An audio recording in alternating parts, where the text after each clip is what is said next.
why do really intelligent evangelicals who study under the greatest minds in the evangelical world become Catholic? That was a question that just piqued my interest, drew me deeper into the subject when I was an evangelical, asking questions like this, questions that seem to have Catholic answers. Did anybody else do that? Become Catholic? Did smart evangelicals actually convert? Well, it turns out lots of them did and do. And this week, my conversation is with one of those guys who has done just that, who, after 34 years as an evangelical, who actually left the Catholic faith to become a Baptist Christian, an evangelical, after a life-changing experience, would come back to the Catholic faith after studying with the greatest minds in evangelical Christianity.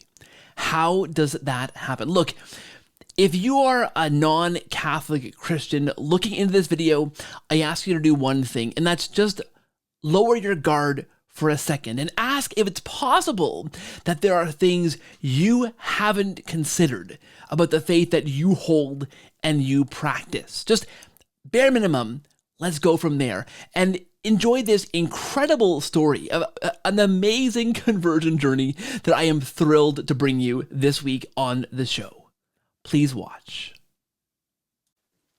Hey friends, welcome back to the show. Thank you for watching. Thank you for listening. If you are listening on podcast, thank you. If you're listening on Apple Podcast or on Spotify, please make sure you follow the show and leave a rating or review if you can, because those ratings and reviews help to push the podcast out to new people and spread the reach of conversations like this one on podcast. And thanks for listening. If you're watching on YouTube, hey, thank you. Please join our growing channel, subscribe to the show, hit the bell, like this video, and interact in the comments. And thanks, guys, for watching. We are in for an absolute treat, guys.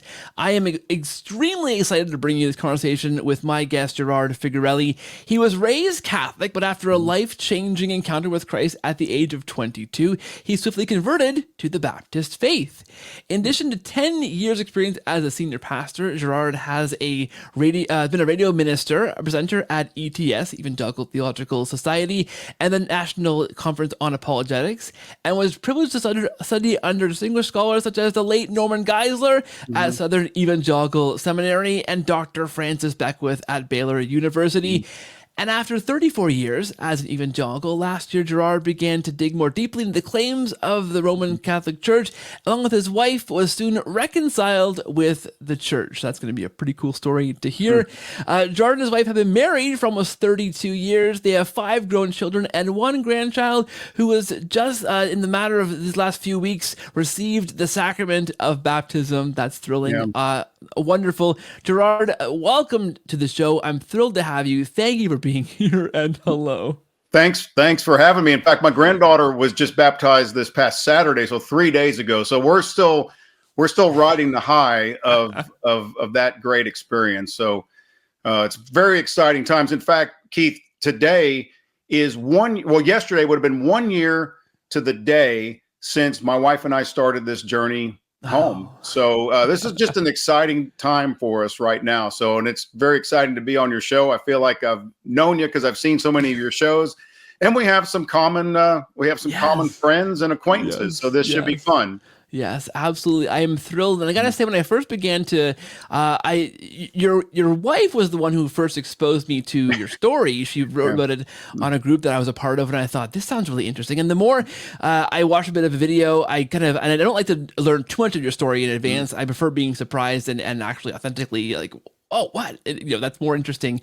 But some of the names that popped up there, Francis Beckwith, we've had him on the show way back when. And for me, his conversion back to the Roman Catholic Church was as a really important evangelical theologian was what? That happens? I was floored, right? You also, you mentioned Norman Geisler in your story, and Southern Evangelical Seminary. Doug Beaumont, who's also a convert out of there. Evangelical Exodus is his book. He is, we call him the OG of this show. He was the very first guest I had on the show. The first guy that said yes, episode 3 or 4, I think it was, that he came on the show to tell his story. That was foundational for me, that book and that collection of conversion stories out of SES was huge for me. So when I read your story and I thought, Gerard, Beckwith, right? Geisler, SES, these places that, were really important in my story and my journey and many people's stories and journeys. I thought, I got to get this guy on the show. It just keeps getting better. I'm thrilled to hear your story. So I'm going to call you Gerard. I'm sure by mistake many times. The French don't think it's a French name. It's a French name. It's just gonna happen, and I apologize in advance if it comes out Gerard. My mom would love it. We'll say it's for your mom then. We'll keep it. That's fantastic. And listen, I'll get out of the way. I'll be quiet, and I'll let you unwind your story. It's a fantastic one. So go back as far as you want to go back and begin to unspin that for us. We'll stop along the way and jump in at points because there's lots to dig in here. But I'll get out of the way, Gerard, and allons-y. Well, that's the only French I might know is my name, and I don't even know it in French. But thank you very much for the introduction, and there's a lot of interesting connections here, and it's been an interesting road. So I'll just back up and go to the beginning just real quickly, just to give a little bit of background. So I was raised in a Catholic family. I was baptized at, I think, 10 days old in Staten Island, New York. My family moved to Houston soon after. I was probably 3. And we got settled into a church on the north side of Houston where I received my first communion, assuming at age 7, I believe. And then I received confirmation about 2 weeks shy of my 16th birthday. So all very typical a Catholic to, receive those sacraments of initiation in roughly that time frame. However, the 10 months that followed my confirmation kind of makes you, think that the effects might have been delayed a little bit. So let me just describe the 10 months after my confirmation. And this kind of factors into the conversion I had later on at a Baptist church. So I was confirmed in April of 1883. Soon thereafter got my driver's license. Soon after that, I dropped out of high school and I became so unruly at home. My dad had to kick me out of the house. He kicked me up to Omaha to live with my sister for a while. I was so unruly there, they had to kick me back home. Of course, my dad did this out of love. He was fit to be tied with me. I was not an easy to handle young person. Well, maybe a week or two after I was sent back home to try to get things straightened out there, I was involved in a very serious car accident. That was partially somebody else's fault and partially my fault for being probably several times over the legal limit when I drove. And I was very fortunate that worse did not come from that. It kind of woke me up a little bit, and I decided to re-enroll in school. Now I'm 9 months from my confirmation at this point. I decided to re-enroll in school, and roughly 5 or 6 weeks after I re-enrolled, I was involved in another accident on the campus of my high school. And unfortunately, this time it cost the life of one of my high school classmates, one of my friends. He was tragically killed in that accident. And, I was just shy of my 17th birthday at this point. And you can imagine how that affects a young man. My parents were obviously distraught over, the things that were happening, but they were extremely gracious and supportive and loving. If I remember correctly, even the parents of the young man that lost his life were very forgiving towards me. I think they might have been parishioners at my parents' church. I don't really remember that part of it. Nevertheless, I always described this as a time when a light seemed to go out inside of me. It might seem a little dramatic, but it was just a terrible, dark time. And for the next several years, I really was aimless. I was rebellious. I was reckless in many ways. You can fill in the blanks. I don't need to get into details there because some of it was very typical of teenage rebellion and some of it was a little atypical. It was just a rough time. I did join the Navy when I was 19, and part of that was just following a friend in. But, the military will, straighten you out a little bit. It will provide some structure, but it doesn't provide transformation. And here I got to pause to kind of, fill in a little blank of my high school year. So I dropped out of high school. I eventually went back, but I didn't read anything that they told me to read. There was 2 books I read my junior and senior years in high school. I read Fast Times at Ridgemont High. I mean, that's going back in the 80s. Nobody reads that book. And for some reason, I read that book. It was not assigned reading, I can assure you. And I read the dictionary.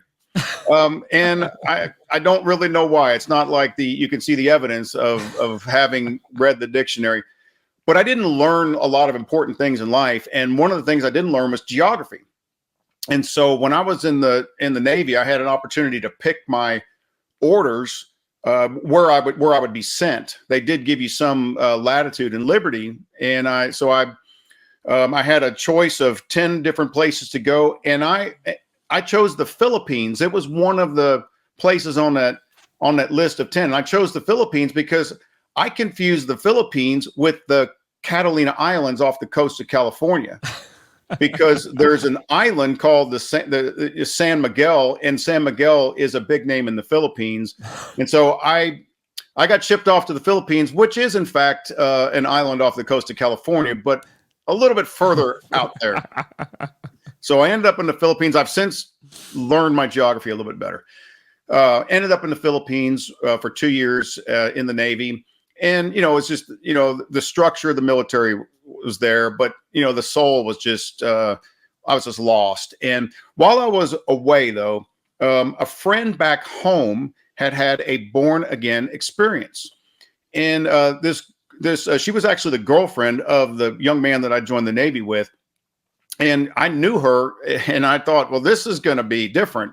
She's born again now, and her life wasn't too much different from mine as a teenager. So when I got back from the Philippines, I was very interested to hear what she had to say. And, I was Catholic, and she came with a couple friends bringing the gospel with me. And I said, well, I got a crucifix on.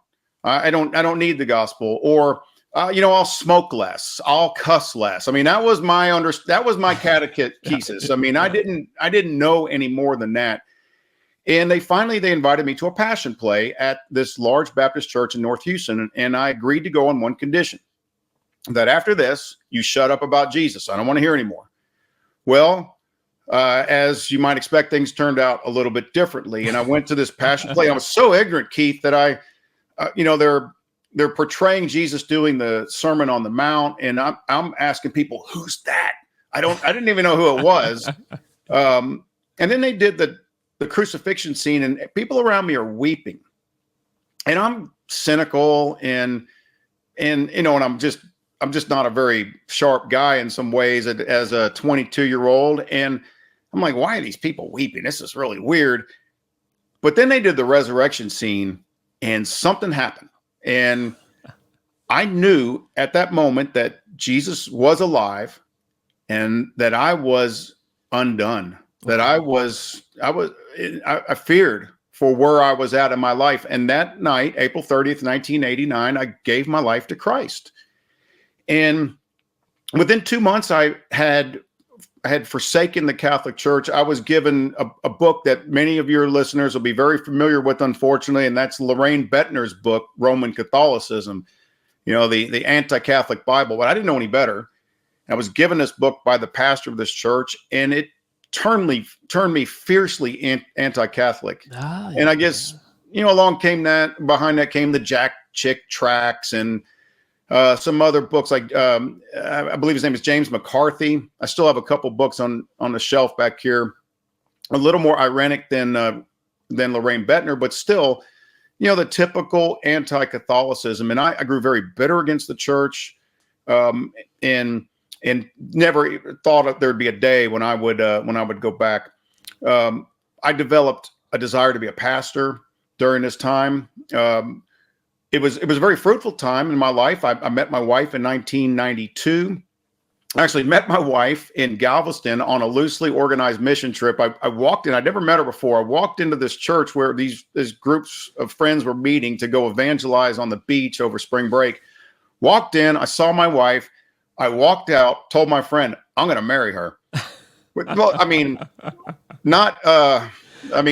I guess the litany of humility hadn't come into my life at this point. But I actually married her, and I married her 70 days later. Wow. So we didn't waste any time. We now have 5 children, and we had our children. We had 5 children in 6 years, so we had them in pretty rapid succession. And it's great. They're all grown now, and we just love our kids and love the blessing that they've been in their lives. So I pastored a church during this period. This is like the late 90s, but in pastoring a church, I realized that I didn't really have a good grounding for my faith, and I kind of developed this cleavage between faith and reason. It's what I started calling having a midair fortress, where I knew how to explain the Bible. I knew how to work my way through some theology, but I didn't know if any of it was true. I had an experience that I knew what had happened to me. Yeah. But I didn't really know whether it corresponded to reality. And so I got to where I didn't even want to share the gospel because I didn't have answers. I'd go to pastors. They'd say, just believe more. Or, you must have a moral problem. And I was sharp enough to respond that, well, I know I have a moral problem. I mean, that's part of the reason why I knew I needed Christ. My question is, was there one angel or two at the tomb? I mean, things like that I couldn't answer. Friend of mine tells me about Southern Evangelical Seminary in Charlotte, North Carolina. I flew out and met with Dr. Geisler. I'd never met him before. I'm not sure if I'd read any of his books at that point, and was just super impressed with his knowledge, his welcome. He was just very, very, the hospitality that he showed us was just second to none. And within a couple months, my wife and I moved our 5 children out to Charlotte, and we began there in 2001. Now, Doug would have started, I believe, in the late 90s because he graduated. I want to say Doug was like another level above. Like he was Dr. Geisler's assistant. Like all these books I have of Dr. Geisler says, thanks to Doug Beaumont for all the, so. He's another level, and he was also. I graduated in 2005, and I think he might have been a part of the class of 2002. Obviously, he could correct me on that, but that class has probably not been surpassed to this day for its level of scholarship. But while I was at seminary, Keith, there was 2 classes that just made a huge impact in my life. And it's important for people to know that, this is an evangelical seminary that's saturated with Thomism. So you're going to have St. Thomas Aquinas and the Neo-Thomists, guys like Etienne Gilson and Garrigou Lagrange and Joseph Owen and more contemporary Thomists. You're just going to be force-fed that. And the first time I heard the word metaphysics, I thought that was the crystal, section in Barnes and Noble. I didn't know what metaphysics was. It frightened me. But I soon learned that things like logic and how to defend the reality of truth and the existence of God. And what Dr. Geisler did for me, and to my dying day, I will always thank him for this. He put that midair fortress back on solid ground. I had a foundation now. I had a resting place for my understanding of the Christian faith. And so he really put me back in service. I was ready to go back out and serve again. And while I was there, we had a summer class on ethics, and our visiting professor was Dr. Francis Beckwith. And I loved the class. I loved the approach. I loved the topics. We learned, pro-life issues particularly, and some others, but I was very much excited to learn pro-life arguments that I could really take and use. And turns out at that time that Dr. Beckwith had gotten an appointment at Baylor University. I wanted to go back to Texas.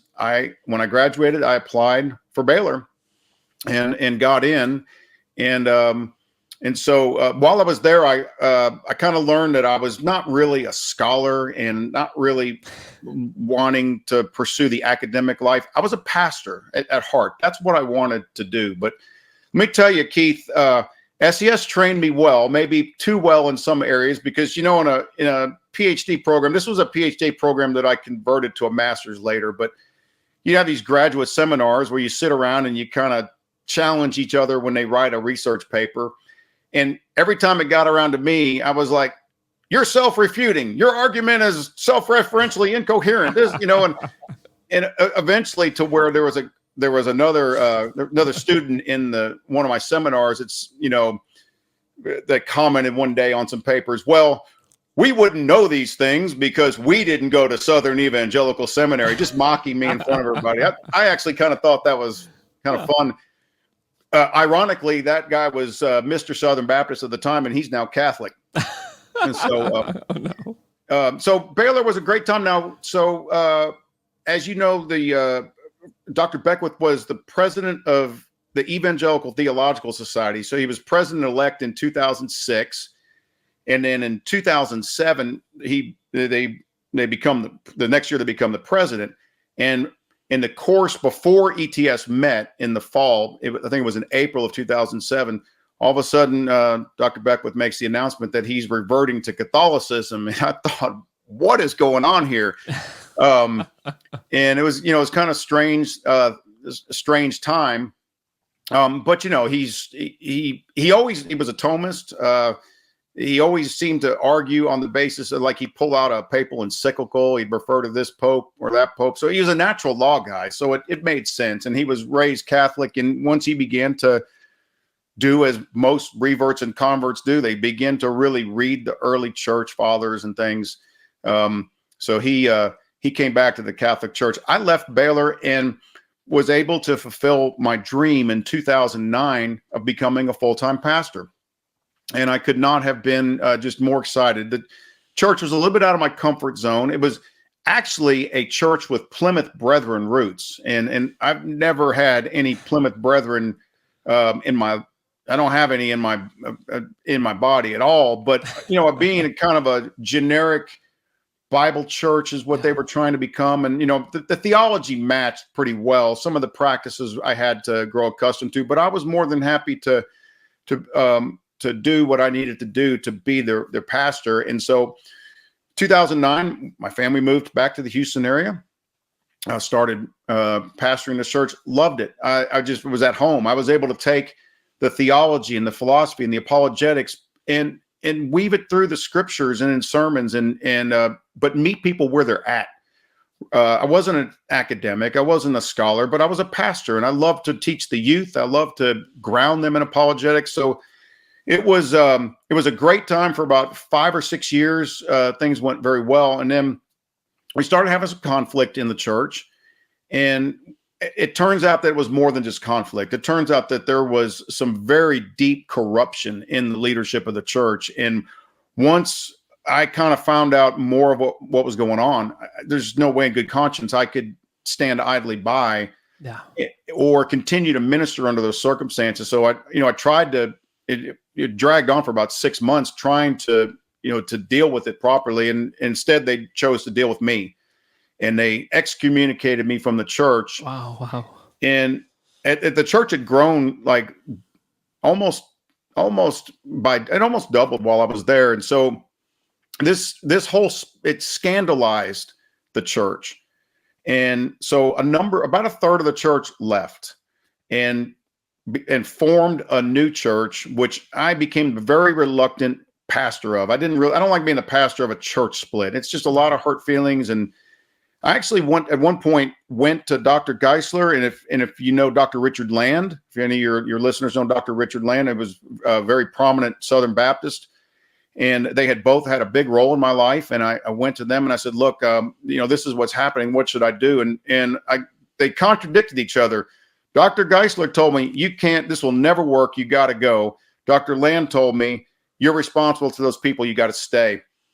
And they were both right in many ways. So I stayed until, for about a year and a half. And then we thought we were going to do church right. We set it up on a 9 marks model. We've got it all figured out now. And it didn't work out very well. So about 18 months in, I knew it was really, I needed to resign. And so I was 50 years old. This is 2017. If your listeners remember Hurricane Harvey in Houston, it's during that time. I was 50 years old. I was without a job. I could not go into ministry anymore. you can't really go to the next church and say, okay, I want to apply to be your pastor. Well, tell me about your last 2 churches. Well, let me tell you, that's not you can't do that. So I just knew it was time. And it had been very hard on my family. My kids went through this with us, and it was just hard on them, hard on my wife. And so I started over. Didn't know what I was going to do. Ironically, it was a Catholic author, Jay Richards, that helped me just mentally, psychologically go back into the business world. And I read his book. I think it's called God, Greed, and Money. And it just helped me go back into my old job. Actually, God planted me right back in my job I had before, which I still have now. It was humiliating at the time because I thought I'm this big pastor and I was starting over. And so these are what I would describe years of wandering in wilderness for my wife and I. We went from 2017 to 2023. We went to 15 different churches. We couldn't go to any church in our area because people knew us. Yeah. Or they knew our kids, and they thought they knew something about what had happened. So there's all the whisperings that started. And so we lived at the time on the southwest side of Houston. We would go to the north side of Houston to go to a church to try to just find a place to worship without running into somebody we knew. And invariably we would run into somebody that we knew. 15 different churches, I think 6 or 7 different denominations. Of course, Baptist, non-denominational. We went to a rock and roll Lutheran church. We went to a Orthodox Presbyterian church. We went to an Eastern Orthodox church. I don't even remember what else, but I can tell you one thing I was not interested in trying, and that was a Catholic church. Because even though Dr. Geisler had taught me, he'd kind of sanded off that anti-Catholicism that I had built up from Lorraine Bettner and others. Because he has an appreciation for much of Catholicism, but he also, has an approach that makes you think that he's resolved the differences between Catholics and evangelicals in such a way that I could never bridge that. He's right. He's fair-minded. He's looked into it, and he says you can't go there because of these. So I would say, I'd be Catholic if not for these 7 things, because I did respect the Catholic Church for a number of things, and we all know what those 7 things are. It's the same 7 things for everybody. So I was never going to go to a Catholic church, or so I thought. So let me fast forward to March 18th of last year, because this is where things really changed for my wife and I. One day we live on the northwest side of Houston now, and one day we had to run some errands very close to my parents' old church. And so I said, why don't we just go there out of nostalgia? Let's just go in there. I showed my wife like the neighborhood I used to live in, and we'd drive by houses in the neighborhood. I said, yeah, that kid's parent was a drunk, and that kid's parent was this, and this is where I wrecked one car, and this is where I used to vandalize houses. And, it was just a nostalgia trip. Sounds fun. Yeah. Well, some of the nostalgia was like, you did all that? Like, you were not a good kid. It was not a good kid. But it was kind of fun. And we said, well, let's just stop in at the 5 p.m. mass and just, what do we have to lose? But I was not looking at Catholicism. It was pure nostalgia. So we walk into the church, and something happened at that mass. And it was haunting to us. There was just a haunting presence of God. It was during Lent. This is the church I grew up in that was hippie Catholicism. It was felt banners and tambourines, and it was not that anymore. There was Latin. There was a solemn tone to it. I heard more scripture in that one mass than I'd heard in the last 6 months of my Baptist church. I'm a little facetious, but you get the readings, everything about it. It haunted us, and it compelled us. At the same time, they mentioned, the act of contrition. Therefore, we ask Blessed Mary, ever Virgin. Whoa, what's Mary got to do with this?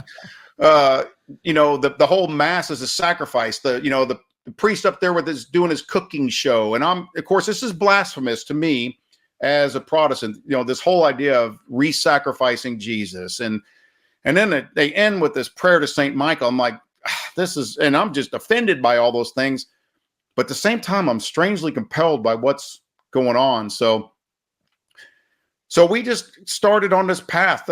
6 days later, we went to the Center for Thomistic Studies because we heard that Ed Feser was giving a talk there. We get down there, and Ed Feser's had to cancel because he was sick. And so we run into a man by the name of Brian Carl, who's the director of the Institute, or I don't know if that's his exact role, but he's got an administrative role there as well as teaching. And he starts telling me how he knows this guy named Jason Reed. I'm like, you know Jason Reed? And do you know Jason? No, I've not met him, but I know who you're talking about. Yeah. From SES. I'm like, this is really weird. This is really strange. So just, I mean, I didn't factor in a whole lot, but it was just kind of one of those weird things. The next day Saturday, we go to Mass again at Prince of Peace. This is the church on the north side of Houston. My wife and I get there early, and they ask us to bring the offering up front. This is what, as a kid, I called halftime. That's all it was halftime. I was like, phew, this thing is almost over. And we refused to do it. We said, we're not Catholic. I said, oh, that's okay. You can still do that. My wife didn't want to be anywhere near a priest. And I was scared to go down there. So we said, we're not doing this. We can't do this. And, to this day, I'm kind of feel a little ashamed that we refused to bring down the gifts, but we just weren't ready for that. So, then, I think it was the next day that we started buying books. We just had to start learning. And so I went to an author that I completely trusted as an apologist, and I figured he would give me a good flavor for Catholicism and be a very familiar name, Peter Kreeft. And so I read just a little book of his called 40 Reasons That I'm Catholic. Didn't do anything for me because he kind of, it didn't really, it wasn't the book for me. Let's just put it that way. And then I picked up this book by this guy I'd never heard of named Trent Horn. And I'd never heard of him. And his book, Why We're Catholic. Yeah. And it didn't really do much for me because it just wasn't, it really wasn't what I needed. In fact, later on, I read his Case for Catholicism, and that's what I needed. But the first two books I read just were like, it's not really doing it for me, but I've got to know. So we just started buying books. And I think within a few weeks, we had probably bought like 75 books and read half of them. We basically took it on as a second full-time job, both my wife and I. And we kind of teamed up because things that interested and concerned her, she would study. Yeah. The Marian doctrines. I mean, she read Tim Staples before I read them. And she had questions about the Eucharist and stuff, and I had questions about other things. And so we worked together in our day job from home. And so it was just like this conversation we would have during work, and then we were reading all the time. And so we came upon some really, really key moments, one of them being that March 18th date. But then, Keith, you can understand this. Like, so I was baptized as Catholic. So you know what the church teaches about baptism, but none of that seemed true in my life. None of it was evident in my life at all. I mean, there was no sign of spiritual life at all until I went to that Baptist church. And so I always said, well, that's the moment I was born again. That was my conversion experience. That's the moment I met Christ. And then I'm reading the catechism, and the catechism is telling me something different about baptism. It's telling me something different about those sacraments of initiation. I always thought it was funny, the confirmation, how it strengthens the, your relationship with the Holy Spirit. I know I'm misquoting it, but you know what I mean? Yeah. Did you see my life after confirmation? None of that was true or didn't, obviously it didn't pan out in my life till later. Yeah.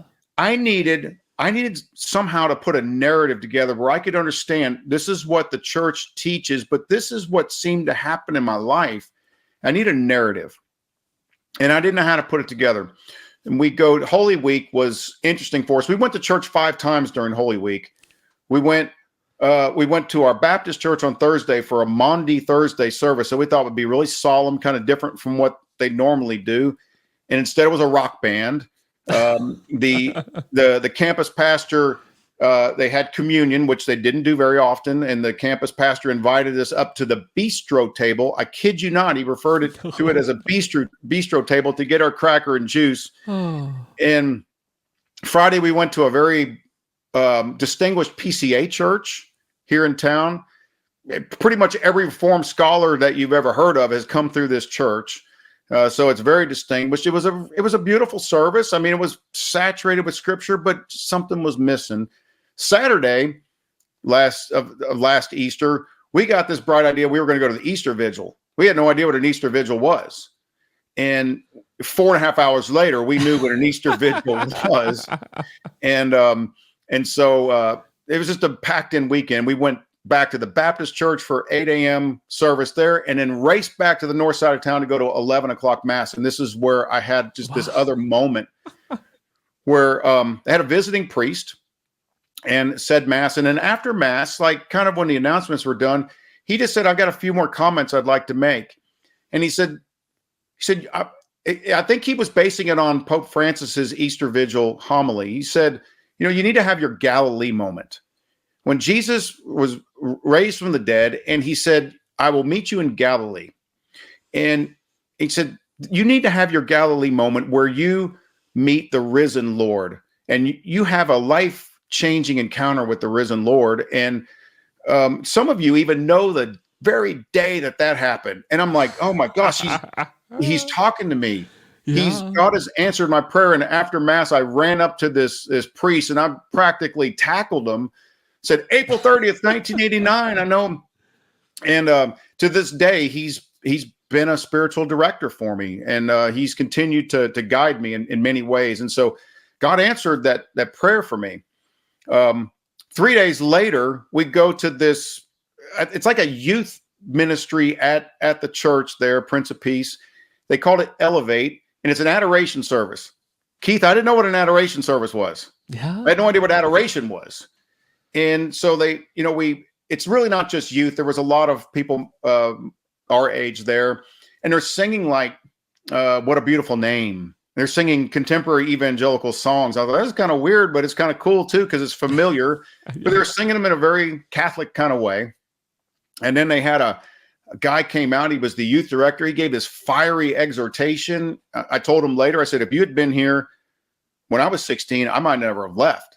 Because this is a different world than I grew up in as far as this church goes. And then they brought out the monstrance. And I'm telling you, my wife is having a religious experience because she's been reading Brant Petrie's book, Jesus and the Jewish Roots of the Eucharist, and she's seeing it. Amazing. Yeah. Keith, you know what I'm seeing at this moment? The eye of Sauron is all I can see. No. I said, I'm staring at this is what they warned me about. This is what all my Protestants have been telling me not to go into. I couldn't get over seeing this, this monstrance on this pole. I mean, I didn't know how to describe it. I was just really taken aback by it. So the very next day I said, you know what, I better read that Brant Petrie book. And so at this time, I was reading, I wish I could get back to this, but I was reading usually a book in a day or two, just devouring books. I've been there. Yep. You've been there. And like you mentioned staying up till 2 or 3 in the morning on YouTube. Yeah. We were doing things like that. So I picked up Brant Petrie's book and was floored. I didn't even know Catholics knew the Bible. Yeah. I didn't even know that they could make a case from the Bible.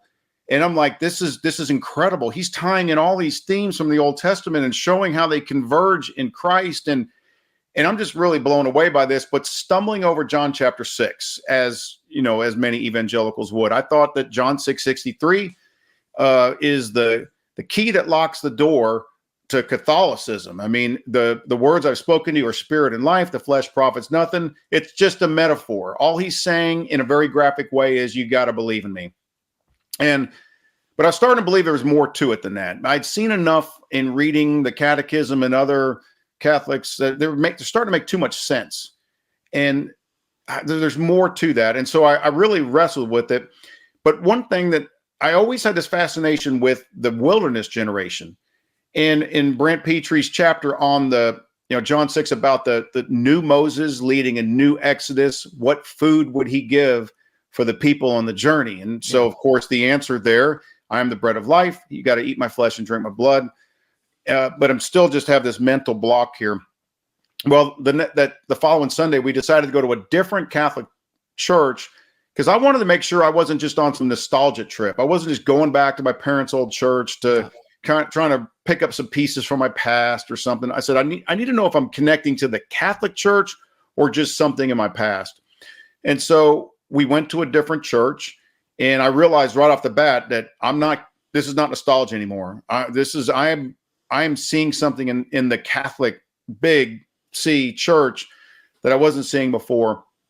And then we weren't taking communion, obviously, at this point. I wouldn't even go up front. I wouldn't even do the arm cross thing. I was afraid to even go down. So I'm just sitting up in this. This is a church that's more of a auditorium style. And so you could sit back and see everything that's going on. And when people are going down to receive communion, I all of a sudden saw it. This is God feeding his people. Yeah. This is the Exodus. And Jesus is leading us. He's leading us to a new Jerusalem, and he's feeding us on the way. And it just made sense to me. And I think from that point, this was April 16th of last year. I got to tell you that my entire reversion experience basically was compressed into 34 days. From the time we first went to Mass till I knew enough to trust the church, and I knew I had come to that place secure enough to where I was willing to call my dad and tell him, because I wasn't going to tell my dad until I knew. That was 34 days. The day before I called my dad, though, I reached out to Doug Beaumont, and I talked to Doug, and this was an interesting conversation because we hadn't talked in a while, and I'd watched his journey home, and I'd watched Frank Beckwith and kind of binge watched a lot of Marcus Grodi there for a while. So I talked to Doug, and everything's going great. He's explaining all these things to me. I got all kinds of questions. And then he says, "Oh, so you were baptized Catholic and your wife wasn't? Oh, your marriage is invalid." And we're like, I thought, we've been married for 31 years. I mean, we've got 5 grown kids. We've got a grandkid. We've been faithful to each other. What do you mean our marriage is invalid? And of course, he's talking about canon law. He's talking about sacramentally, we needed to have our marriage brought into the Catholic Church. So, Doug, if you watch this show, you almost derailed the whole thing because it set us into a panic. I mean, I was on the phone with Frank Beckwith. I said, "Frank, what do I do?" By this time, I was allowed to call him Frank. What do I do? I'm calling my dad. I'm calling other people. I called a local priest trying to get some. I met with another priest. I'm like, what do I do? Well, it was very emotionally upsetting to my wife, of course. I mean, because that was just a stab in the heart. And so, eventually we learned what had to be done, and my dad's priest walked us through it. And so all's well that ends well. So that by July, my wife was received into the church, and our marriage was validated, and then I received the Sacrament of Reconciliation on July 29th. So it was a compressed journey, and we had to discover a lot of things. I had to overcome all those. I had to relearn history. I had to tackle all those offensive doctrines, the papacy, purgatory, Mary. Actually, purgatory never really bothered me much. It was more justification, and it was sola scriptura, and those were really the biggies for me. Maybe the papacy a little bit, although that didn't bother me. Once I saw that it didn't just depend on Matthew 16, that there was a lot more to it than that. It's not like the evangelicals can say, we've got a great idea for unity over here if you just listen to us. I mean, that hadn't worked out for 500 years. So we had to do all the same work, but it was really, discovering the Eucharist. Where else can we go? Like Peter said, where else can we go to receive that gift, that, incredible, beautiful gift where God wants to be that close to us and wants to just, feed us like he does in the Eucharist. So I've been rattling for a long time. I don't know if you probably should interject here and let me drink some water. And I hope that kind of made sense. It was a lot in a short journey for us, but we're very excited now. And I actually found myself on the pastoral council of our local church. I mean, I'm the most unworthy person to be on that council. And I'm now on a pastoral council of a Catholic church, which is just, God has a wonderful sense of humor. So we'll see how that goes. So that's fantastic. Yeah. Putting you right to work. I love that. Using your gifts. What a fantastic journey. Like, that is a really amazing, interesting story. I do have a lot of questions for you. Maybe we'll just start at the Eucharist. That's the last thing you kind of mentioned just now. And I wonder for you, you were a pastor doing that work of running a church at one point. You have experienced the Evangelical Church for decades. When you would do communion or partake in communion, you mentioned that one church where there was the bistro table. I think for me, the time that I realized that I was more Catholic than Evangelical was when I was visiting a family, our family friend's church or something, I think it was. And the pastor changed the words from Corinthians, to say, this is, Christ said, this is like my body. Yeah. And I went, wait a minute, that's not what the scripture says. Jesus never said like my body. He said my body. And if we have to add the word like to the words of scripture, we're changing scripture to fit our theology. And that for me was kind of a turning point in my belief system when I realized that I was more Catholic than Evangelical. But you talked about, that bistro kind of experience. I wonder, through all that time in that 30-something years as an Evangelical, what was communion like for you? Like, what did you think you were doing, or what did it feel like you were doing at that time compared to, coming home to the Eucharist? I think it's two things. Now I should say, okay, so for 6 years, give or take, or 6.5 years, I was a pastor of a church that had Plymouth Brethren roots. Yeah. And if you know anything about Plymouth Brethrenism, they have a special, they call it a meeting. They have a special meeting every Sunday they call the Breaking of Bread service. And it's like nothing you've ever really experienced before, because it's kind of open mic time. Any of the men can say, let's sing this hymn. Let's sing this song, or go up to the mic and share a thought. And at the end, they pass around a basket of Hawaiian bread, literally, and then little juice cups, and you take communion. But you do it every Sunday, and it's a very integral part of what it means to be Plymouth Brethren. Yeah. Of course, again, I was not Plymouth Brethren, but I was just the pastor of a church, and I to me, it was like being all things to all people. I adopt those practices that I didn't think were unbiblical, and it was like, okay, I mean, you just treating communion a slightly different way than I would as a Baptist. But for the rest of my 28 years as an Evangelical, whenever we did communion, which could be weekly, well, probably not, it could be monthly or quarterly, it was really just a special time to remember Jesus and introspection. Yeah. And in some churches, the introspection part of it was, well, it ran the gamut. It could be a real hyper puritanical type introspection that, left you wondering if you're even saved, or it could be, very, very superficial, but basically just, we haven't really thought about what Jesus did on the cross for us for 3 months. So we're going to do that. It's that, time of the year again, second, the first Sunday of April or whatever. And we're going to take communion. It was taken very seriously. But of course, we were adamant because we knew that Jesus only meant this metaphorically. He only meant this as a symbol. Just like baptism, we were adamant about that. And so, if you don't drink all the juice, you just throw it in the trash. You don't, the breadcrumbs on the floor, it's just bread. That's all it is.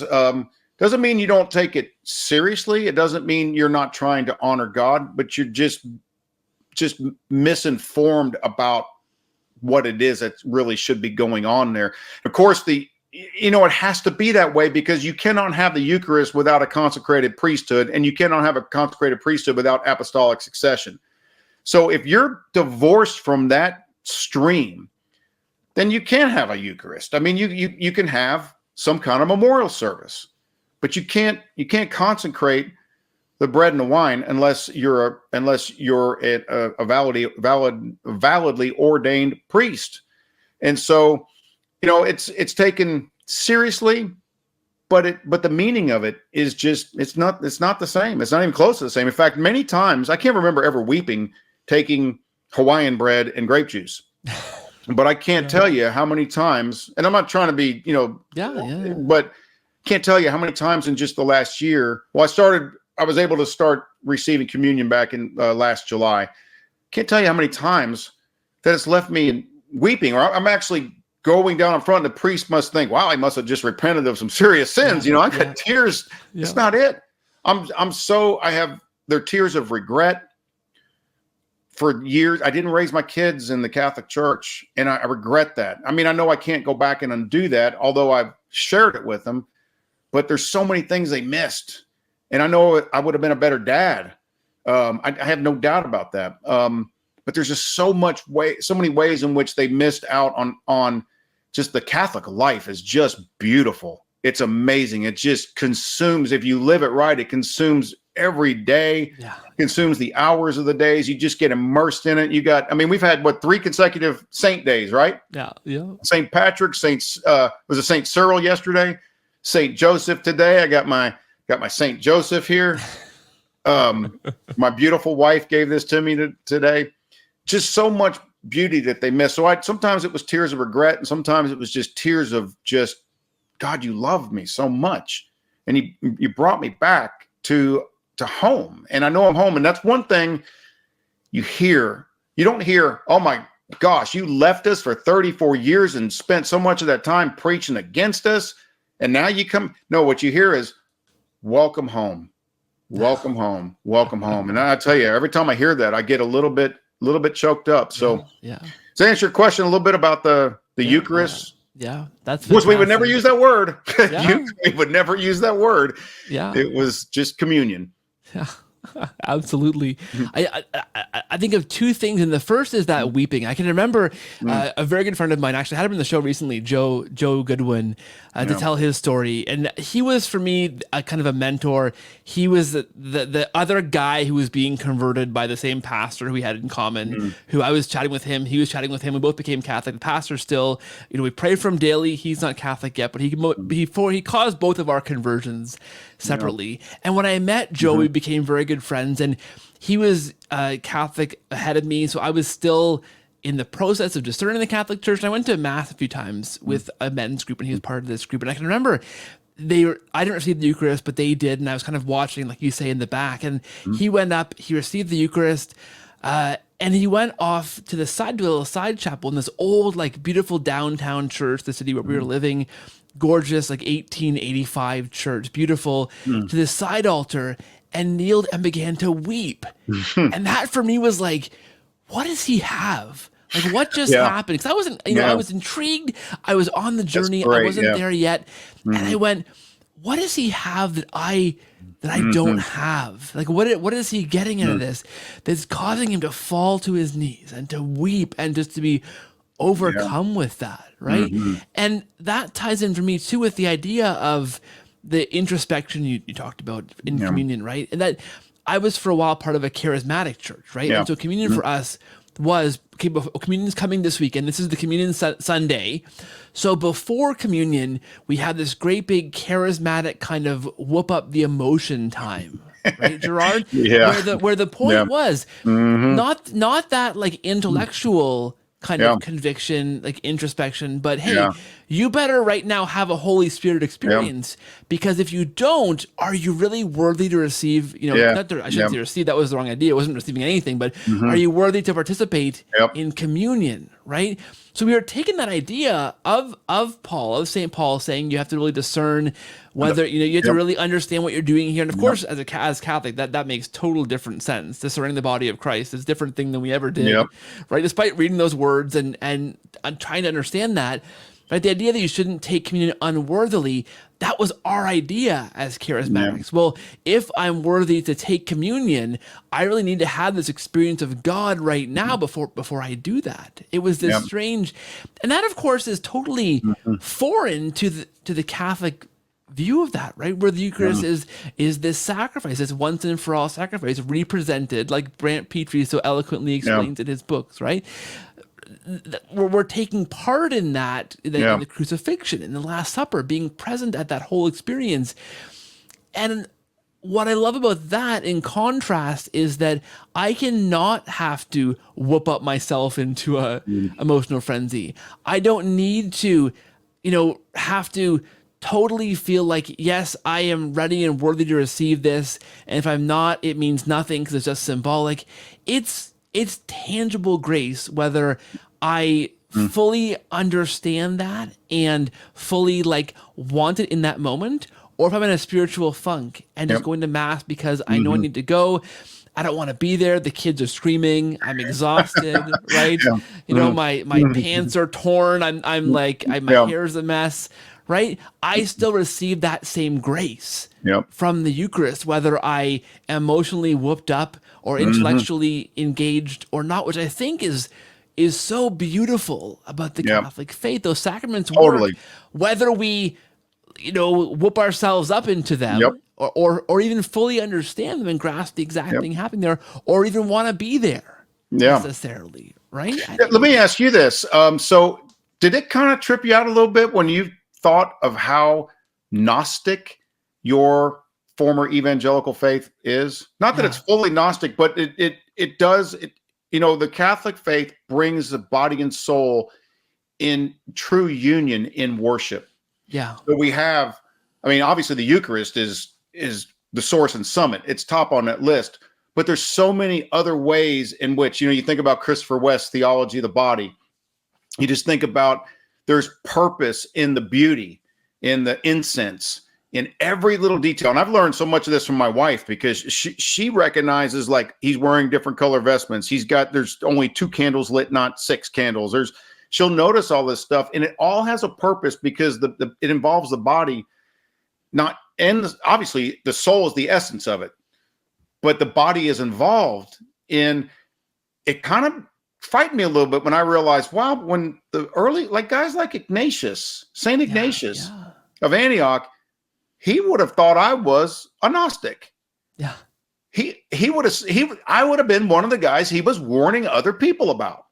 And I saw so many ways in which there's this subtle Gnosticism that runs through evangelicalism that is discarded and brought into, it's just the body and soul is brought into perfect union in the Catholic faith. Did you kind of notice that same thing? Yeah, and it was certainly intriguing. And I went from a church in early university that was a Pentecostal church that was completely bare, concrete walls, across off to the side. Yeah. Right now that church, Gerard, is full of smoke machines and spotlights. Gotta have smoke machines, yeah. Right. It's quite different than it was, 25 years ago or something. But back then it was just so barren and empty. Now you will find Catholic churches like that too, which is a shame.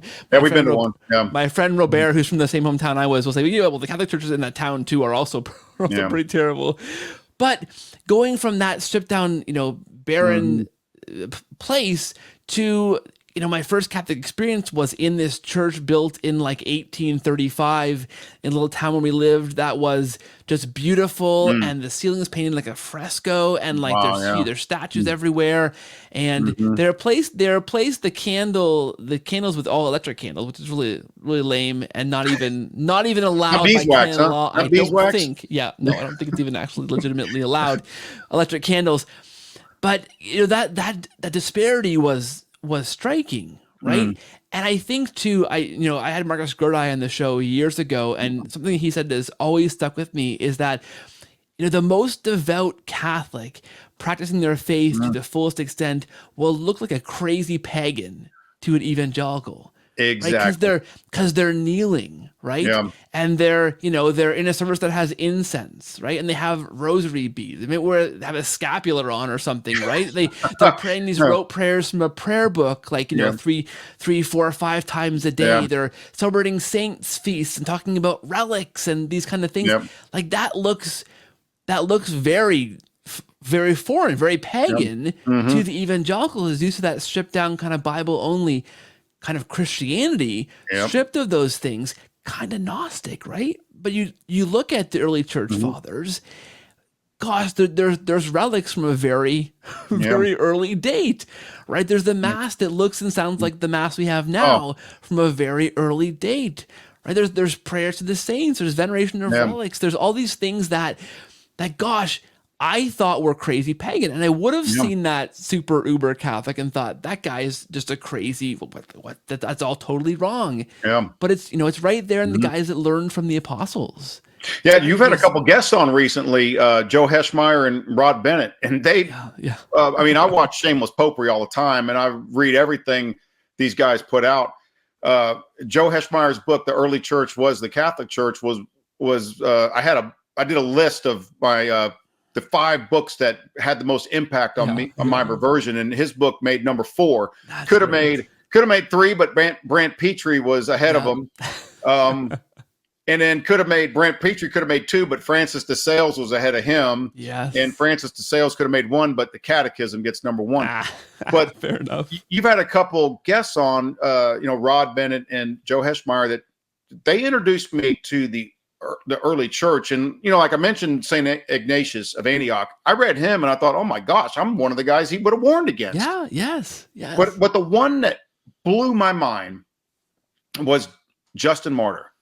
When I read Justin Martyr describe the liturgy, I mean, it's in outline form, but the liturgy he describes in 155 AD that looks almost exactly like the liturgy that at least in the Latin Rite, the churches it looks very much like the Novus Ordo. Yeah. The liturgy of the Word, the liturgy of the Eucharist, and all the things in to fill in the gap there. I saw that and I thought, wait a minute. I was kind of under the impression that they had invented this sometime in the Middle Ages, or maybe even after the Reformation or something. It's this, and here's the thing: Justin Martyr is not saying, "Hey guys, I've got an idea about the way we should do things." No, he's saying we received this, and he's simply describing. Is he writing to Emperor Trajan? I can't remember who he was writing to, but he's simply describing what's already established practice. In 155, I thought this is not what I thought about. This is just not what I thought, and so I mean, I'm very, very typical in the those that read the early church fathers, and it's a dangerous thing to do if you intend to stay Protestant. You're going to have to carefully curate that list. Yeah. Because if you read too much, you're going to say, "Wow, my church would not have been recognized. Baptism wasn't just a symbol. The Eucharist wasn't just a quarterly thing that you did with a piece of bread. They weren't just a group of elders. They had a hierarchy, and they had a liturgy. It wasn't just some free form thing with smoke machines and a band. It wouldn't look like any church I'd ever been a part of. And I think it's Steve Ray in the back of that Rod Bennett book that says, we can't claim to be followers of Christ if we reject everything that the disciples of Jesus did. I mean, we say, well, they got the Trinity right, they got Christology right, they got the canon of the New Testament right, but then they left the back door open to all these other things. But yet we still trust them, even though they were full of paganism and superstition and had this, I think, Joe Heschmeyer's phrase, the creeping heresy. But yet they got all the really big things right. It's just this inconsistency. And when you begin to see, no, these guys were amazing. And the Christianity of the early church didn't look anything like what I had been a part of. I mean, of course, we had the, some of the core doctrinal things, but the things we considered essentials left out some pretty important things that the early church considered essentials. And once you kind of start seeing that, it's like, I can't say that I know better than these guys. Yeah. That I'm somehow closer to Christ because, well, I've got the whole Bible. I got logos on my computer. So obviously I know better than they know. I mean, so that was revolutionary for me to see that early church. So you've had some guests on there that have had a huge impact on my life. And just grateful for them and grateful for you to keep getting these guys, keep getting them exposed to more and more people. Not that Rod Bennett probably needs any more, but I know he likes being on your show, and I know you like having him on your show. You guys have a good time together. He's a wonderful guy. Those are some great guests you've named, and I appreciate your kind words. And I'm sure I'm sure they do too. You mentioned Ignatius of Antioch, and that for me was what sealed John 6 for me, right? Yeah. You'd read John 6, and like you said, you'd go, well, look at it. It sounds literal, but then he says the flesh, in this last part there that it's kind of spirit, and it seems like you could probably maybe just that cancels out the rest, right? No. But then you read early church father like Ignatius of Antioch, and I got in trouble for saying this before in a video. I got some pushback from some people who are like, "Are you saying we're not Christian? Like this isn't right?" But well, I'm not saying it, right? Ignatius of Antioch, right? Early church father is saying the way, one of the ways know who the non-Christians are is those are the guys who deny that the Eucharist, communion, right, is the actual flesh of Jesus that hung and suffered on the cross. Yeah. Like that is unequivocally, talking about Jesus being actually present in the Eucharist, which of course I would not have believed whatsoever as an evangelical, right? Not spiritually present, not present in some kind of way that you feel like he's there, and you alone in your church can kind of feel that. I know there'd been some kind of Protestant pushback saying, "Well, I can kind of believe in the real presence." Well, no, that is really the flesh of Christ in some way, right? And being part of a church that doesn't believe that wholesale, right? Ignatius of Antioch, who's one of the very early church fathers who learned from the apostles, right? Taught by the apostles, is saying this is how you know who the Christians are. Yeah. And I go, wait a minute, then I'm not a Christian according to somebody who learned from the apostles. Like, what does that mean for me? That was terribly shocking. I know Dr. John Bergsma, one of the great guys who I love to have on this show, fantastic, a convert, 10 years a pastor, encountered that in the church fathers and went, wait a minute, what do I do with this? He went and did a PhD to try and figure it out, right? Yeah. In Bible and Scripture, but that was so convicting for me as I read that, and I go, well, what do I make of that? That's quite clear.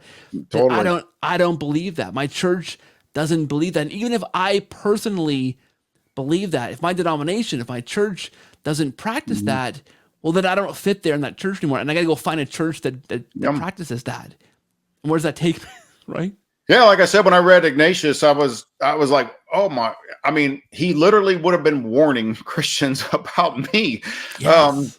And that is shocking. Like you said, it's quite shocking. I've kind of transitioned a little bit now to where I've gone from, obviously, it's only been a year for me, but my wife and I've come a long way in that year, and so it's no longer so much as like trying to undo a Protestant mind and get into a Catholic mind. Now I'm looking around at evangelicals and Protestants and saying, why wouldn't you be Catholic? Yeah. Like literally, why wouldn't you be?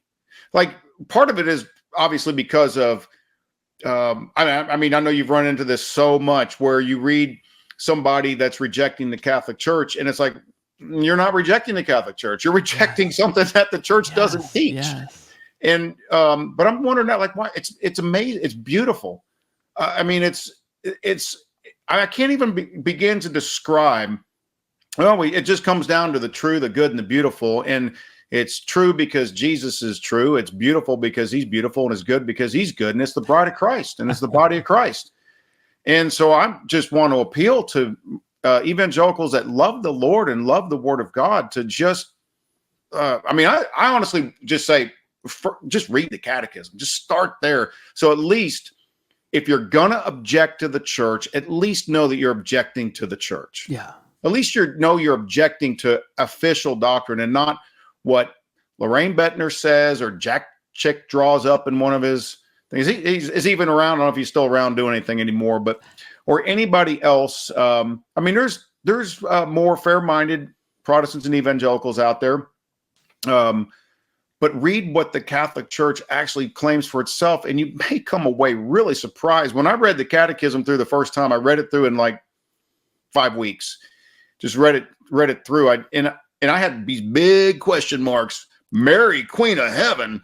What in the world is this? And things like, talking about papacy and, communion of saints or whatever it is. Big question marks. But I was blown away. I was like, this is not what I was told. When I read the Council of Trent all the way through, R.C. Sproul used to love to say that the Catholic Church anathematized the gospel at the Council of Trent. Then I read the Council of Trent all the way through, and I realized they didn't anathematize anything except for Pelagianism and, a lot of other things that, almost every canon in the Council of Trent, an evangelical should agree with. Yeah, there's like 3 of them that are kind of a shot across the bow. But most of them, it's like, first of all, it's what the church had always been teaching. And second of all, have you actually read the whole thing? Yeah. Then at least you could say, okay, well, these 3 are the ones that I disagree with, but don't disagree with the caricature. The church is straw-manned a lot. It's an easy target. It's in the news. You can't pull the no true Scotsman as easily with the Catholic Church. When an evangelical has a scandal and another, they can say, well, they don't really believe the Bible. They're not really part of us. We're not in that denomination. Catholic Church, we got to own it. It's part of our, it's our crazy uncle. He's in the family, and it, and it's a little bit of a bummer, but we're all family. So I'm so grateful for God doing what he has done for my wife and I. So we'll see where it goes from here. That's amazing. And you're absolutely right on that is the misconceptions. Yeah. Right. It's the idea. And you're literally the guy who was Catholic up to kind of confirmation, right? Is the kind of the trope that I went to Catholic high school, so I know what it means to be Catholic, right? Or I was baptized Catholic, so I know what it means to be Catholic. Or we're Italian Canadian family, so we know what it means to be Catholic, right? But and so you have all these kind of mischaracterization of the Catholic Church, sometimes from those Catholics who I was raised Catholic, so I know. Well, were you catechized? Were you paying attention during Mass? Did you have good stuff to read?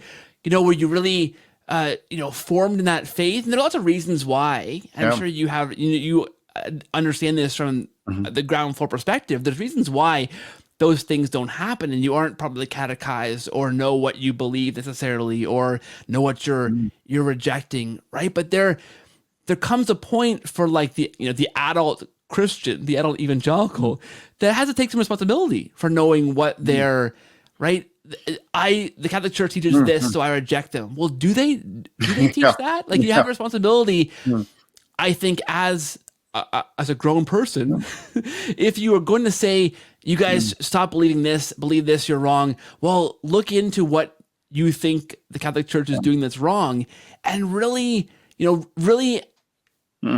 ask questions, right? Like, my friend Joshua Charles on the show recently, amazing guy, very active on Twitter.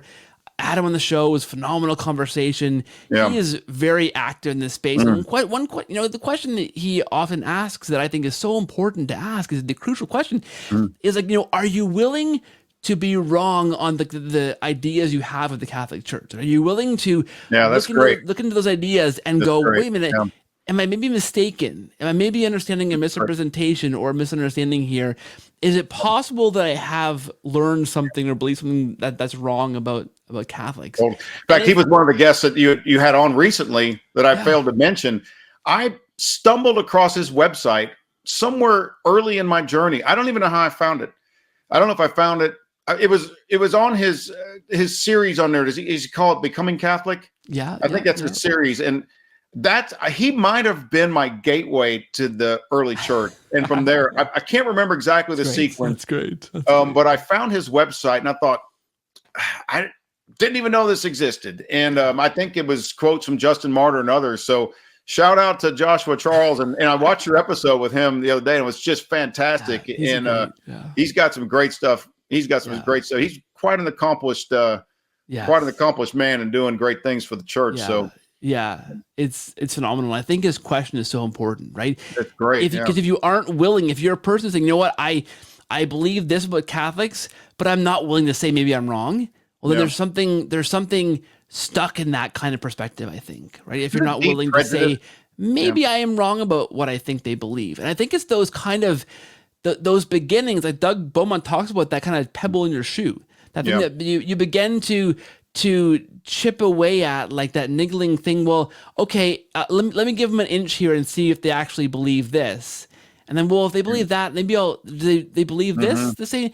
And you begin to realize that you had all these misconceptions all along. Yeah. Like you said you were deeply anti-Catholic, right? You were kind of catechized, deeply anti-Catholic. You had a lot of work to do to dispel those things, but you said it was reading all these books and dispelling those misconceptions, right? Not things that you had to go, oh, well, they worship Mary, now I'm okay with them worshiping Mary, right?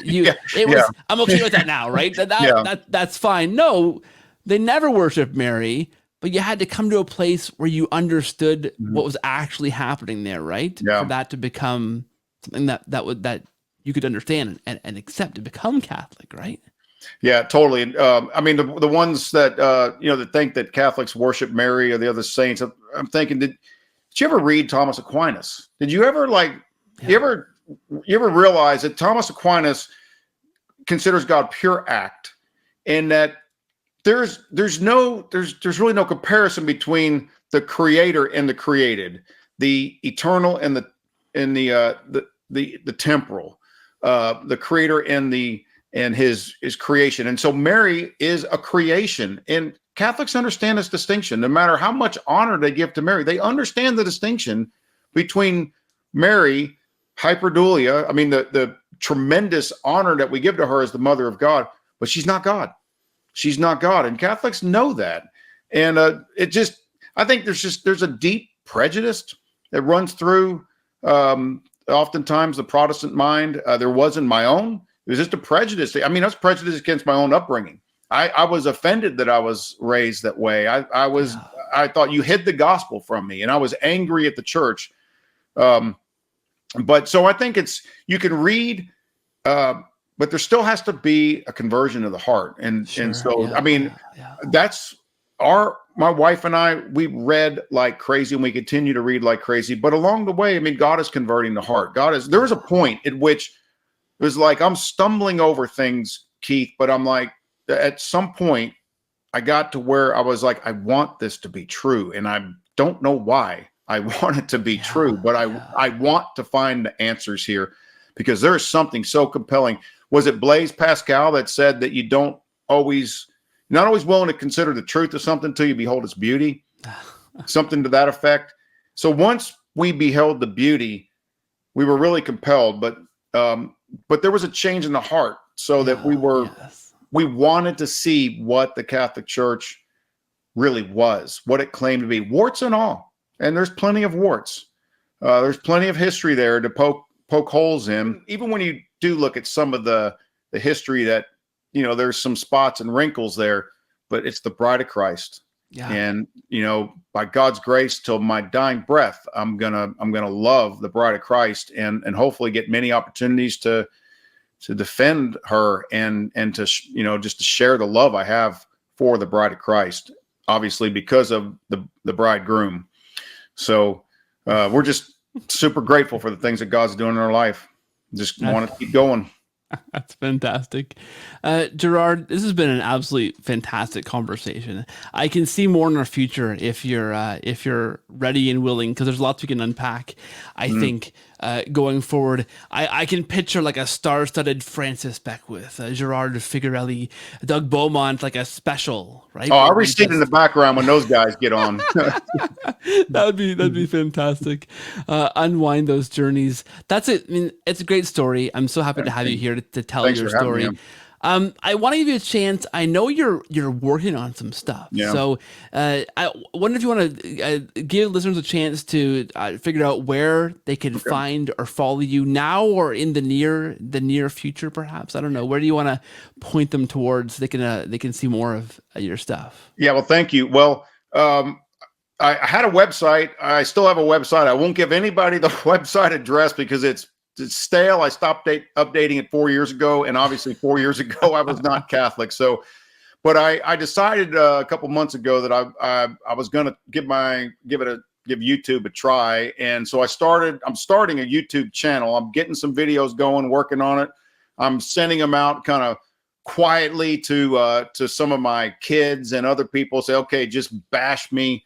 And just tell me what I need to improve, because it's not really my strong point. So, but I'm gonna hopefully within the next few days have it have this YouTube channel up, and you can find it by going to at Midair Fortress -revert, or just look up the Midair Fortress. And again, it gets back to my imagery of having this theological fortress built in midair, and finally finding a grounding for it. And now it's found a home in the Catholic Church. So Midair Fortress, I'm going to put up some videos on some of the things that I've learned, maybe do occasional some gospel reflections. One of the things that I want to do is, I've gotten some requests from some friends that are Catholic, who have a lot of Protestants in their circle that they're trying to influence. And they're like, what book could I give them? Do you have a good idea for a book for this subject? And so one of the things I want to do is, since books have been such a big part of my reversion, as it is typically, I want to do some, not really book reviews, but just videos, just saying, hey, this book really helped me out a lot. This is why, and this is why I think you should consider reading it. Like I got one up on Stephen Wood's book, Grace and Justification, because of how much it influenced my understanding of justification and as a Catholic now. And so, and I'll do others like that. I did a countdown from the 5 books that influenced me the most. And I've got some more I want to put up. So got some ideas. Just have to figure out some of the mechanics of YouTube and some of the aesthetics. My wife helps me out with a lot of that, because she's way better at that than I am. I just, and then, maybe some other things. I'm going to keep the website dead for a while. I think I just don't have the energy to update it, and I don't have the know-how, but we'll stick with YouTube for now. And I think that'd be the best way. That sounds fun. Yeah. That's wonderful. Happy to have you join the YouTube space. I think you have great stuff to add. I'll probably get kicked off in a month. Yeah, we'll have to see. Well, I'll put links to that in the show notes description for this video. Either way, so listeners and viewers can go and find that, or not find it if you're kicked off. Hopefully not. Either way, Gerard, thank you so much for being here. I'm so glad to meet you and encounter you in space. Your story is fantastic. I want to say God bless you, the awesome work you're doing. You've done, are doing, and are going to keep on doing for the church. It's awesome. My God's bless. Yeah, thank you. Thank you so much for being here. It's been Thanks for having me. I've really enjoyed it. Like I said, I feel like I've known you for a long time, and it's just great to finally get a chance to talk with you. I hope you weren't too disappointed. God bless you. God bless. Thanks, Gerard.